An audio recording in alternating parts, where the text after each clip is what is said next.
Si tu en as marre d'être victime de l'effet yo-yo, alors tu es au bon endroit. Parce que dans cette vidéo, je vais te montrer exactement comment faire pour ne jamais reprendre les kilos que tu as perdus. C'est la troisième vidéo d'un guide en trois parties dans lequel je te montre exactement comment perdre du gras et construire un corps athlétique. D'ailleurs, pour que tu comprennes bien les différents points que l'on va aborder aujourd'hui, il faut que tu aies vu la première vidéo dans laquelle je pose les bases. Sinon, tu vas vraiment avoir l'impression que je te parle chinois. Tu as le lien disponible en description. D'ailleurs, reste bien jusqu'à la fin de cette vidéo car j'ai un cadeau unique pour toi. Et si tu es vraiment déterminé à te transformer et en terminer avec l'effet yo-yo, alors tu vas vraiment kiffer ce cadeau. Très rapidement, si tu ne me connais pas, je m'appelle Olivier, je suis passionné de muscu et ma spécialité c'est la recomposition corporelle, c'est-à-dire de perdre du gras et devenir plus musclé. En 2 ans, j'ai accompagné plus de 200 hommes dans cet objectif et aujourd'hui, je partage mes stratégies gratuitement pour que tu puisses toi aussi réussir ta transformation physique et éventuellement, si tu veux gagner du temps, faire appel à mes services. On peut donc démarrer avec le premier point. Pour réussir n'importe quel projet, il faut évidemment les bonnes informations, mais surtout, il faut le bon état d'esprit. Il faut la rage de vaincre, il faut être prêt à fournir les efforts. Donc le premier point que j'aimerais vraiment marquer ici, c'est qu'il faut que tu t'attendes à rencontrer des obstacles. Tout ce que je vais te donner par la suite, c'est pas magique. Il va falloir effectuer les heures de travail qui vont avec. Alors tu connais probablement l'adage, c'est en forgeant que l'on devient forgeron. Et un bon forgeron ne l'est pas devenu par hasard. Il a passé beaucoup de temps pour maîtriser son art et avant de réussir à faire son premier couteau, il a dû s'y reprendre plusieurs fois. Donc selon moi, c'est exactement le même principe pour avoir un physique athlétique. Perdre du poids et réussir à maintenir ses résultats, ça va te demander du temps, de l'expérience et ça va te demander des efforts. Alors évidemment, ça ne veut pas dire que ce sera toujours comme ça. Comme la construction d'un pont, ça demande une quantité importante de ressources pendant plusieurs années pour le construire, mais une fois que c'est fait, eh bien son entretien demande beaucoup moins d'efforts. Donc pour résumer, je t'invite à cultiver l'état d'esprit que pour conserver tes résultats toute ta vie, ça va te demander du travail pendant probablement longtemps, mais qu'à la clé, ça fera tellement partie de toi que ça te demandera beaucoup moins d'efforts. Alors maintenant, on va répondre à la question, est-ce que l'on peut relancer son métabolisme? Tu en as peut-être déjà entendu parler pas mal ces derniers temps, et par relancer son métabolisme, on entend de retrouver un métabolisme qui brûle des calories pour potentiellement perdre du poids plus facilement. Puisque forcément, si ton corps consomme plus d'énergie, tu vas pouvoir manger plus tout en étant en déficit calorique et donc perdre du gras. Si déficit calorique c'est pas clair pour toi, j'en parle en détail dans la première vidéo. Donc la promesse de cette relance, elle est assez grande puisque elle permettrait moins de restrictions, plus de petits plaisirs de type restaurant, alcool, etc. Tout en continuant de perdre du poids. Par métabolisme, on entend évidemment la quantité de calories que tu vas brûler dans une journée. Et ce métabolisme va dépendre de plusieurs hormones, dont une des plus importantes dans le milieu, la leptine. Alors tu n'as peut-être jamais entendu parler de cette hormone. Pour la faire très courte, c'est une hormone sécrétée par tes cellules graisseuses. Plus tu auras de gras, plus tes niveaux de leptine seront hauts. Donc sa fonction à la leptine, elle est très simple. Elle envoie un signal au corps que les réserves de graisse sont hautes. Puisqu'elle est sécrétée par les cellules graisseuses, s'il y en a beaucoup, c'est qu'il y a beaucoup de gras. Donc s'il y a des réserves de gras, le corps il peut tourner à plein régime et brûler des calories sans vraiment s'inquiéter. Plus tu auras de leptine, plus ton métabolisme va brûler des calories. Les niveaux de leptine ils sont aussi influencés par le déficit calorique. Plus tu seras sur un déficit important, plus les niveaux vont diminuer. Donc quand tu es dans une période où tu veux perdre du gras, tu vas forcément déjà être en déficit calorique et en plus tu vas perdre du gras si tu fais bien les choses. Donc tes niveaux de leptine ils vont forcément chuter et ils devraient chuter assez rapidement également. Donc si les niveaux de leptine ils chutent, c'est tout le métabolisme en entier qui ralentit. Toutes les autres hormones elles vont chuter parce que pour le corps c'est une situation qui est assez dangereuse. Le manque de leptine en lui-même, il dit que les réserves sont faibles, les réserves de graisse sont faibles, donc sa stratégie de survie, ça va être de ralentir ses fonctions pour conserver le plus d'énergie possible. Pour petit rappel, la fonction primaire du corps, c'est tout simplement de survivre. Donc lui, il voit pas les choses comme nous, on peut les voir. Il sait pas qu'il y a Auchan qui existe et que tu peux remanger à tout moment. Pour lui, quand tu perds du gras, ça peut vite devenir une situation de famine et il sait pas quand est-ce que tu auras accès à de nouvelles calories. Donc pour la faire simple, quand tu perds du poids, ton métabolisme il se ralentit. Par exemple, si au début de ta sèche, ton corps il brûlait 2500 calories par jour, quelques semaines, quelques mois plus tard, il en brûlera peut-être plus que 1700. Là, ce sont juste des chiffres arbitraires, ok, qui sont là juste pour illustrer les choses. Ils seront très différents évidemment d'une personne à l'autre.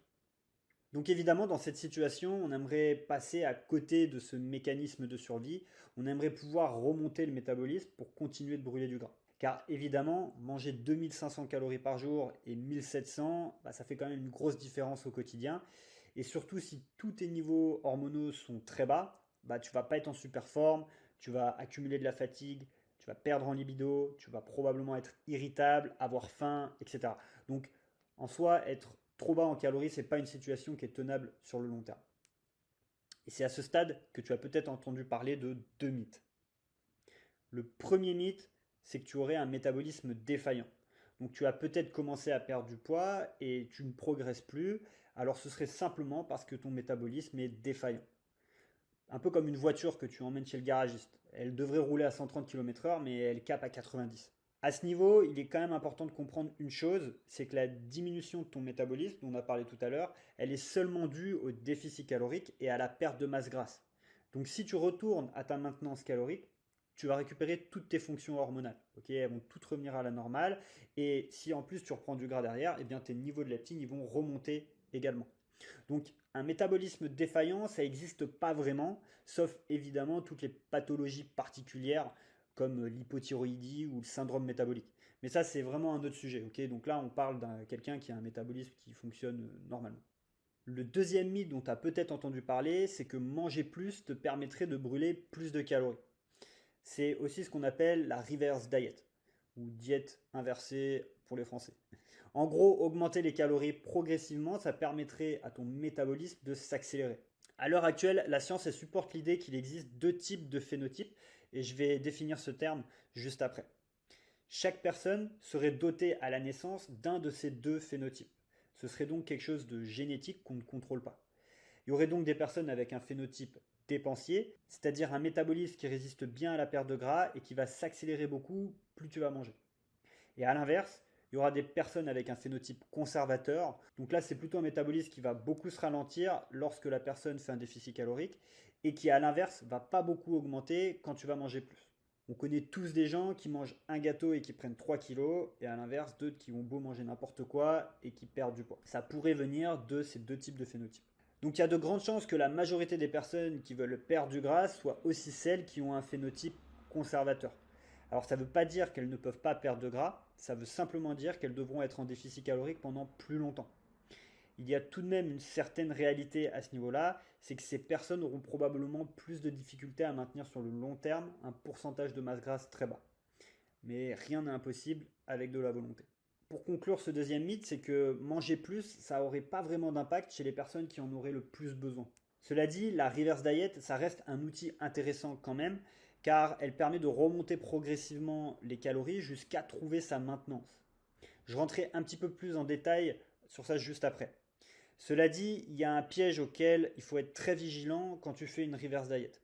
Par exemple, si la maintenance c'est la colonne bleue et que la colonne verte représente la quantité de calories que tu manges, eh bien au départ de ta reverse diet, même si tu remontes légèrement les calories, tu seras toujours en déficit.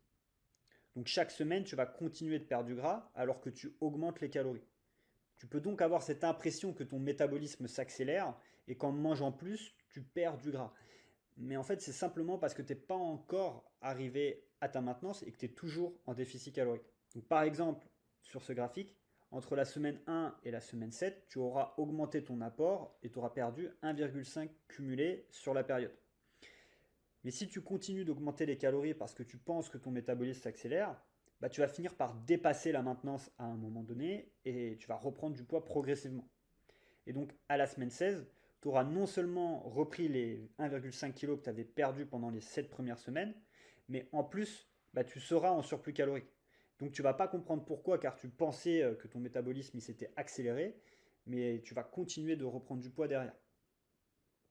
C'est donc vraiment important de monter très progressivement les calories et de s'arrêter dès que tu vois que ton poids remonte ou stagne. Ça veut dire que tu as atteint ta maintenance calorique. D'ailleurs, si toi aujourd'hui tu veux perdre du gras et prendre du muscle et que tu veux gagner du temps, alors tu peux réserver un appel directement en lien dans la description. Ce sera avec moi et on pourra rentrer en détail dans ta situation. Maintenant, en pratique, qu'est-ce que ça donne? La première chose, ça va être de mesurer tes apports, c'est-à-dire de savoir exactement combien de calories tu manges. Pour ça, il est important de poser de bonnes fondations, parce que mesurer sur de la malbouffe, ça va pas être très productif. Pour ça, si c'est pas encore clair pour toi, je te laisse aller revoir la vidéo où je pose les bases. Donc pour mesurer, c'est très simple. Tu peux utiliser des applications de comptage comme Fitatou ou Macrofactor.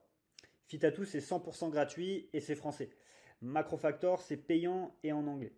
La très grande force de Macrofactor, c'est leur algorithme. C'est une app qui est développée par des chercheurs américains et qui permet de calculer ton métabolisme en temps réel. Il est vraiment puissant parce qu'il calcule tout pour toi selon tes objectifs et surtout c'est très précis. Honnêtement, toutes les autres applis que j'ai testées, elles sont complètement à la ramasse sur ça. Donc c'est les seuls du marché, à ma connaissance en tout cas, qui savent faire ça. Et en plus, ils ont une interface qui est vraiment cool. Donc voilà. Bon, après, c'est en anglais du coup, mais c'est vraiment bien comme application. Alors comment faire pour ne jamais reprendre ses kilos? Eh bien la règle, elle est très simple, c'est de ne pas dépasser sa maintenance calorique. Donc ce chiffre, évidemment, il va être très différent d'une personne à l'autre. C'est donc pour ça que tu dois déterminer le tien précisément. Comme tu l'auras compris, si tu as perdu du poids dernièrement, ton métabolisme il s'est forcément ralenti. Donc la manière la plus efficace de trouver ton maintien, c'est de mesurer ce que tu fais déjà actuellement. Donc pour ça, tu observes pendant plusieurs semaines les fondations qu'on a posées dans la première partie. Imaginons que tu manges 2000 calories par jour actuellement. Mais si tu perds encore du poids, c'est que ta maintenance elle est au-dessus de ces 2000 calories. Pour la déterminer, tu peux soit faire une reverse diet, donc tu remontes progressivement tes calories jusqu'à trouver la maintenance, ou alors tu peux utiliser l'application Macrofactor et c'est plus simple. Par contre, fais attention aux formules. Je ne suis pas très fan personnellement parce qu'elles surestiment en général quand même beaucoup. Spécialement quand on a fait une période de perte de poids déjà et que notre métabolisme s'est ralenti. En tout cas, c'est mes observations sur le terrain. Maintenant, rien ne t'empêche de les utiliser, mais dans ce cas-là, utilise bien ton esprit critique. Okay, si tu vois que actuellement tu manges 2000 calories et que la formule elle te dit que ta maintenance elle est à 3002, c'est qu'il y a un problème. Tu vois. Si tu optes pour la reverse diet, la règle elle est simple, augmente seulement de 100 calories par semaine. Okay, et tu fais ce que je t'ai dit tout à l'heure. Alors maintenant, la grande question c'est est-ce que tu dois compter toute ta vie? Et pour ça, la réponse, pour moi, c'est practice makes perfect. Plus tu vas le faire, plus tu vas comprendre où sont tes calories et connaître tes limites. Donc développer une nouvelle habitude, ça prendrait en théorie 30 jours. Mais là où le changement il intervient vraiment, c'est quand tu as développé une nouvelle identité. Une nouvelle identité, c'est tout simplement le résultat des habitudes que tu as mis en place. Une nouvelle identité, j'entends quoi par là? Globalement, quand tu ressens plus de plaisir à dire non à un verre en soirée parce que tu as hâte de faire ta séance le lendemain, par exemple, et c'est là qu'il y a un vrai changement d'identité. Donc le changement de perspective entre ce qui était une source de frustration pour toi avant et qui devient aujourd'hui une source de plaisir, c'est là qu'il y a un changement profond de ta personnalité qui est en train de se faire. Et évidemment, pour ça, il faut du temps. Et globalement, dis-toi que si tu as des dizaines d'années de mauvaises habitudes, c'est pas en un an de bonnes habitudes que tu vas complètement reprogrammer ton cerveau. Maintenant, qu'est-ce que tu dois faire si tu veux continuer de sécher? Une fois que tu connais ta maintenance, c'est hyper simple. Tu as juste à viser un déficit de 200 à 400 calories par jour. Reste conscient que le métabolisme il bouge, ok? Donc l'objectif calorique, c'est un peu une cible mouvante. Ça bouge légèrement d'une semaine à l'autre. Et enfin, que faire si tu veux manger plus? Il se peut que ta maintenance elle soit à 1500 calories. C'est peu, mais c'est la réalité pour certaines personnes. J'ai moi-même des clients avec des métabolismes qui sont très lents comme ça. Si tu veux manger plus, c'est simple, tu dois dépenser plus. Donc pour ça, tu dois bouger plus. Si jamais tu veux plus de clarté là-dessus, je te laisse aller voir ma vidéo sur le sujet si tu ne l'as pas déjà regardé. Tu peux aussi faire autre chose pour augmenter ton métabolisme, c'est tout simplement de faire du muscle. Par contre, reste conscient que 10 kg de muscle en plus, ça va t'augmenter ton métabolisme de 150 calories seulement. Donc c'est vraiment une vision long terme. Donc pour résumer tout ça, pour que ce soit bien clair pour toi, au départ de ta perte de poids, tu auras ton métabolisme le plus élevé. Il n'est pas défaillant. Il est ce qu'il est et il sera très différent d'une personne à l'autre. Ensuite, tu vas commencer à perdre du poids et ton métabolisme va se ralentir petit à petit. Plus tu vas perdre du poids, plus il va baisser, jusqu'à ce que tu atteignes ton objectif. La vitesse et le degré de ralentissement, ils vont être différents d'une personne à l'autre, puisque ça va grandement dépendre de ton phénotype. C'est pas quelque chose que tu contrôles.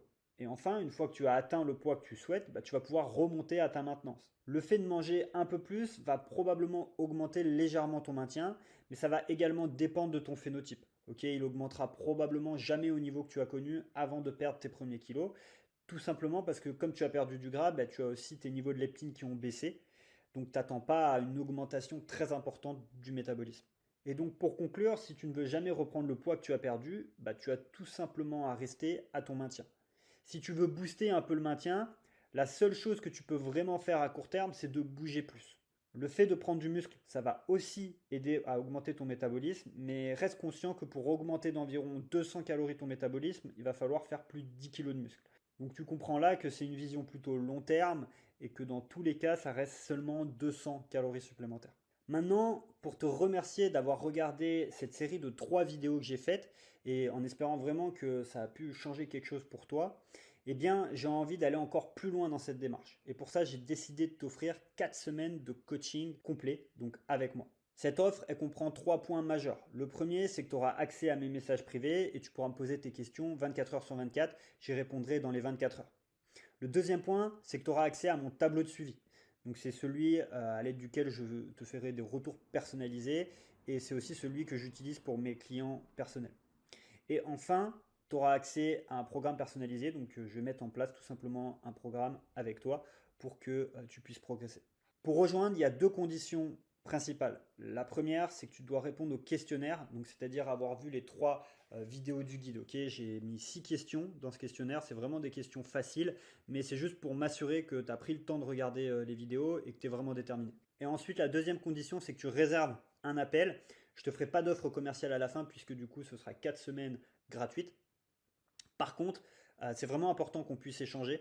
Donc voilà, ça me permettra de voir si tu es vraiment déterminé et si on est compatible pour le coaching. Voilà, je te remercie d'avoir regardé cette vidéo, j'espère qu'elle t'aura aidé et du coup je te dis peut-être à très vite sur cet appel si jamais tu veux qu'on bosse ensemble. À très vite, ciao.